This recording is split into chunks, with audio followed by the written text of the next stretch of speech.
Assalamualaikum warahmatullahi wabarakatuh. Halo Sobat Kreatif, kembali lagi sama aku Ida Tulaini Nasution dari Program Studi Pendidikan Bahasa dan Sastra Indonesia Universitas Riau. Kali ini kita akan membahas seputar latar atau setting angkatan 90-an. Karya sastra di Indonesia pada kurun waktu tahun 1990 ditandai dengan banyaknya roman percintaan dengan sastrawan wanita yang menonjol pada masa tersebut. Karya sastra Indonesia pada masa angkatan ini tersebar luas di berbagai majalah dan penerbitan umum. Persoalan sejarah memang memegang peranan penting di sini. Angkatan 90-an memberikan nafas, terutama surrealisme, pembongkaran bahasa, dan mulai memunculkan masa legenda.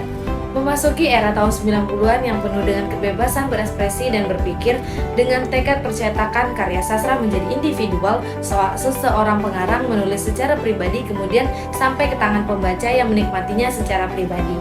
Adapun ciri-ciri angkatan 90-an, yang pertama kecenderungan dominan dari penyairnya yaitu lebih menyodorkan unsur asketik di antara kerumunan tema-tema sosial yang menghinggapi generasi penyair 90-an.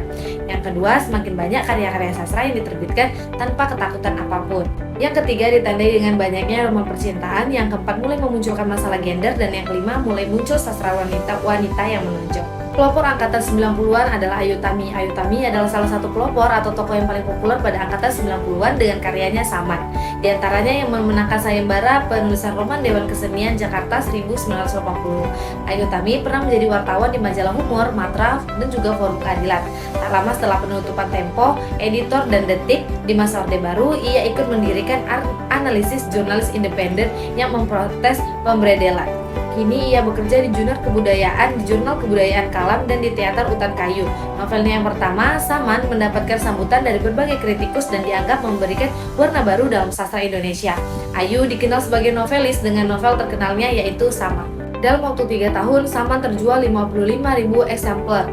Berkat Saman pula, Ayu mendapat Press Claus Award 2000 dari Press Claus Fund, sebuah yayasan yang bermarkas di Den Haag yang mempunyai misi mendukung dan memajukan kegiatan di bidang budaya dan juga pembangunan. Adapun beberapa pengarang dan karya sastra angkatan 90-an. Yang pertama, Ayu Tami dengan karyanya Saman pada tahun 1998 dan Larung pada tahun 2001. Yang kedua, Hilman Hariwijaya dengan karya sastranya Olga Sepatu Roda pada tahun 1992 dan novel Lupus ABG 11 pada tahun 1995 sampai 2005. Yang ketiga ada Jenar Mais Ayu, Mereka Bilang Saya Monyet. Yang keempat ada Dorothea Rosa Herliani. Yang pertama, Matahari yang Mengalir 1990, yang kedua Kepompong Tandingan 1993, Nikah Ilalang 1995, dan juga Mimpi Gugur dalam Zaitun 1999. Yang terakhir ada Amadun Yosi Hervanda, Sejak Penari 1990, Sebelum Tertawa Dilarang 1997, Fragmen-Fragmen Kekalahan 1997, Sembayang Rumputan 1997. Ayu Tami seorang penulis Indonesia yang lahir di Bogor pada tanggal 21 November 1968, telah mencuri perhatian para pembaca dengan karya-karyanya yang memukai. Sebagai anak bungsu dari 5 bersaudara, Ayu Tami tumbuh dalam lingkungan keluarga Katolik yang memberikan fondasi kuat dalam kehidupan spiritualnya. Selanjutnya kita akan menganalisis novel Larung karya Ayu Tami secara keseluruhan. Novel Larung membahas tentang diskriminasi yang dialami oleh kaum perempuan secara terperinci. Adapun hasil analisisnya, yang pertama, kejadian diawali di Tulung Agung di mana nenek Larung tinggal.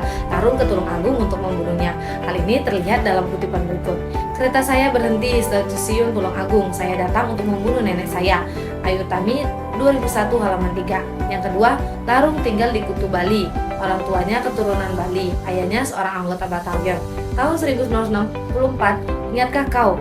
Jauh sebelum aku memandang ke arah laut, ketika kau belum punya rasa takut, kita menempati sebuah rumah tempat putraku. Kita datang dari Jawa ke Bali dengan truk dan feri ketika ia bergabung dengan Batalion 741 di Kuta. Ayu Tami pada tahun 2001 halaman 63. Yang ketiga, pada 30 September 1965, ayah Larung ditangkap. Ia dituduh ikut membantu PKI. Kudeta 30 September, semua menyebut namanya.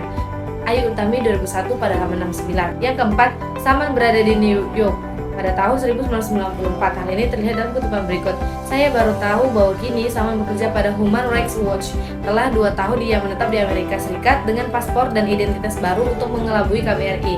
Agaknya lobby Human Rights Watch dengan beberapa orang di Kongres memungkinkan dia mendapatkan izin tinggal dan bekerja. Ia menjadi buronan setelah dituding sebagai dalam kerusuhan di Medan tahun 1994. Ayu Tami 2001 halaman 105. Sekian pemaparan materi dari saya, lebih dan kurangnya saya mohon maaf. Saya akhiri. Assalamualaikum warahmatullahi wabarakatuh. Dadah.